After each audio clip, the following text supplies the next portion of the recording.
I used to have dreams. Hi! Let's get back to Pokemon, everyone's favorite. So since it's been about maybe 40 days since the last one came out, the last episode of the series, I should say. I should probably remind you that whichever guy we decide to fight next will determine our starter. So yeah, how about that? It's been 40 days, just like in the Rugrats Hanukkah special, and they wandered through the desert for 40 days and 40 nights. And remember that? The Rugrats Hanukkah special?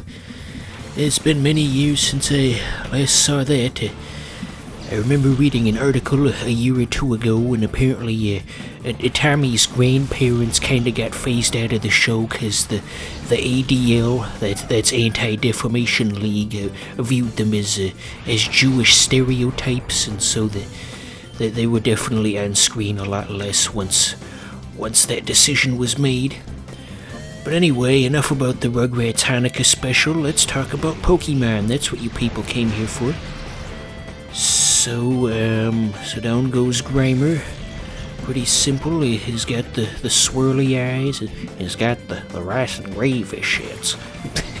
No, that's not what he's... Anyway, there's a Spoink. I read a funny Redditor story once about the Pokemon Spoink, where the Redditor was playing Pokemon like all the cool kids do, and he saw a shiny Spoink, but that was the first time he had ever encountered a Spoink, so he thought that was the regular color, so he killed it, not thinking any different. And then after that, the second Spoink that he saw was the regular color, and since that was different from the one that he had saw, he thought that one was the shiny. And then when he saw the third one and it was the same color as the second one, he realized that the original was the shiny, and regret deeply washed over him. That Redditor's life was never the same. Did you read that thing that they actually changed the ratio for how easy it is to find shinies? It used to be like 1 in maybe 10,000 or maybe 8,000, I want to say, and they've cut it down to half, so now everybody gets to feel special, I guess. And there was an angry forum post telling the company not to do exactly that because it would devalue the shinies if the rate was that low. If you can find them easily, it'll make them not worth anything. We're actually kinda in trouble here. I really should have healed first, huh? Well, we got this in the meantime. Hopefully that should tide us over. Yeah. I believe Bayleaf has a healing move, by the way, so that is really gonna extend this match out. Jesus Christ! We used that potion on the wrong guy. Well, at least now that Spoink's out of the way, we just have one Pokemon to worry about, so that should reduce the complexity. You gotta wait till it's on yellow. You know, is it true that it's better to throw the Pokeball on the yellow portion of the health bar versus the red? I read on a cheat code website that when the health is on red, it becomes a quote-unquote enraged, and then you can't, then the capture rate increases slightly. Obviously, that was just something that some doofus wrote on a cheat code website, so it's probably not true, but I just thought I'd ask you, the Let's Play audiences. Figured you might be able to fill me in on that. So, this is gonna be challenging. So what else is going on out there? So I've been listening to lots of Jerry Paper recently. I think my first Jerry Paper phase happened in 2018, and then I started a new one semi-recently because he's got a new album out now. And stylistically, his new album's very different from the old stuff, because the old stuff used lots of synth and what have you, and sounded very alien and just very out of this world, I guess you could say. Oh, look at that. We can take back his healing move. That's pretty cool. Anyway, but his new album certainly doesn't sound like that. It has more real instruments and it sounds very, very jazzy. And people in the comments pointed out they thought they heard a sample from A Lovely Day by Bill Withers, I want to say. So the influences are very different, but overall the album's still very solid. It's not new, but within the last year, I'd consider that new. It's the one where on the album cover he's squatting in a field and he's got like the weird alien eye stalks, and yeah, that one. Good God, Bayleaf is not going down without a fight. This is just murder.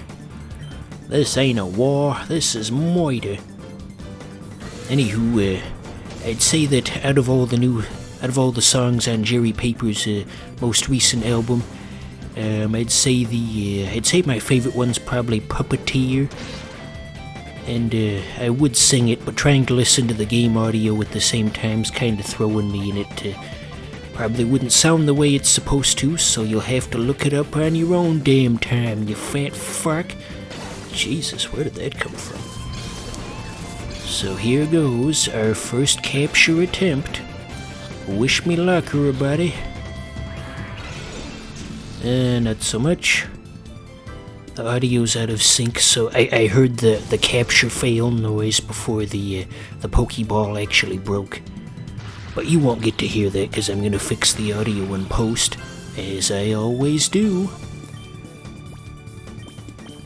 Ah, look at that, he paralyzed himself. There's a stroke of good luck for us. If we can pull this off, well, why am I talking like this? It's a pre-recorded video. I already know what's gonna happen. Jesus. Anyway, yeah, there we go. The triumphant music was before the capture finished, so once again it spoiled it for me. Okay, so Trudley and Farley can't be blamed for losing, he says. Which ones are those? Oh, wasn't Trudley the wife from the Proud Family? Trudy! When did the Proud Family go off of the air? That was a good show. Well, not really, but anyway. They had that episode about music piracy that one time. Yeah, that was a good one, and it was also a crossover with The Matrix, and they went into the world of music piracy where there was like this white background with all these shelves of music, coming out of running past them, I guess. I'm not describing this well at all, but I guess you'd have to see it for yourself. Yeah, that's a thing you're gonna do. You're gonna go look up this 2004 Proud Family episode because a Let's Play with 2 views told you to. Ain't nobody gonna go do that. So, we can look at the stats. Or not. Let's see what this guy's got. So the purple meter, when that's empty all the way, and then also when you get to a certain point in the game story, you can turn them from shadow Pokemon back into normal Pokemon, so that's like a big thing that you can do in this game, but those meters are clearly not full, so we're just gonna have to wait for them to empty out. You guys want to talk about Lemon? Ooh, look at that fancy building over there in the background. Well, who the hell cares about Lemon? Now we can talk about the architecture of Pokemon Land. Seeing something that fancy out in the middle of some dusty old desert. Looks like something you'd see in Saudi Arabia. Well, I guess the architectural influences might be a bit different, but the idea still stands. That tower is definitely one of the big set pieces of the game. I remember being a little 9-year-old kid who rented this game, and it was really cool to see that, and the GameCube felt so futuristic back then, all new and shiny, and pretty much the opposite of what this area looks like. This one's all run down and gross. It's like, insert city here. You could point to just about any modern city and say it's just like this place, and and the joke would work. I gotta switch hands on the microphone. Anyway, there's kale, like the food, the weird soggy broccoli that everybody likes, and I remember once it used the idea of somebody being named Kale was ridiculous, and now it's a normal thing with all your crazy hipster parents naming their kids after foods, and so yeah, now there's people named Kale in real life. How about that? And cash me outside, how about that? That's what the pink-haired old lady is saying. Fo fo fo fo, she says. You gotta wonder if the guy who wrote the English dialogue for this game, if he ever actually talked to another human being, is probably thinking, what does human laughter sound like? Fwo fwo fwo fwo? Yeah, that's good. Should I run that past anybody? Well, who would I run it past? I don't know nobody. Anyway, that's pretty much my take on how the dialogue was written. Old school Japanese to English translated games often felt very stiff in the dialogue. Like Shenmue was another example. He's going around saying, has anyone seen any sailors recently? Just the same question over again, and again very stiff. Okay, so what are we talking about here? Okay, so the bandana lady was trying to pick us up here, and it's sort of a running theme in Pokemon Colosseum, as all the ladies are just horny as fuck for no reason. The red-headed lady at the first is saying, "Can I follow you around everywhere?" Then afterwards she's all, "I knew you'd say yes," and now the bandana lady's all, "Hey, you should dump that red-haired bimbo and follow me around instead, the generic NPC lady in the belly shirt." And I'm sure there's other examples later that will come later in the game. Yeah, so those are whoever wrote the English dialogue. Not only had they never spoken to another human being, but they were also trying to live out some kind of sick sexual fantasy of sorts, and probably thought of the main character as like a self-insert, and as all the ladies of the Pokemon world are gonna lust after him. And so both the Shadow Pokemon are in hyper mode. That means occasionally they'll disobey your orders. But I think as long as you stick with the Shadow Rush move, you shouldn't have any problems. I think it's just when you need items, or when you try to do a regular move, that they disobey you. And we haven't even unlocked any of the regular moves yet, so that's not even a concern. Yes, indeed. So, it also takes one turn to get the Pokemon out of hyper mode. Oh, look at that! They gave Sandbag McGee his own unique sleeping animation. They changed his eyes slightly.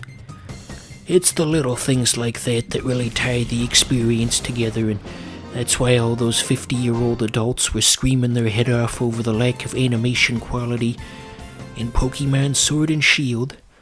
But I've talked about that hundreds of times already. You probably get the gist of that. So Belly Shirt Lady did not have any Shadow Pokemon, but there will be more very soon. So stay tuned. Next time on Mongoose 1 Billion.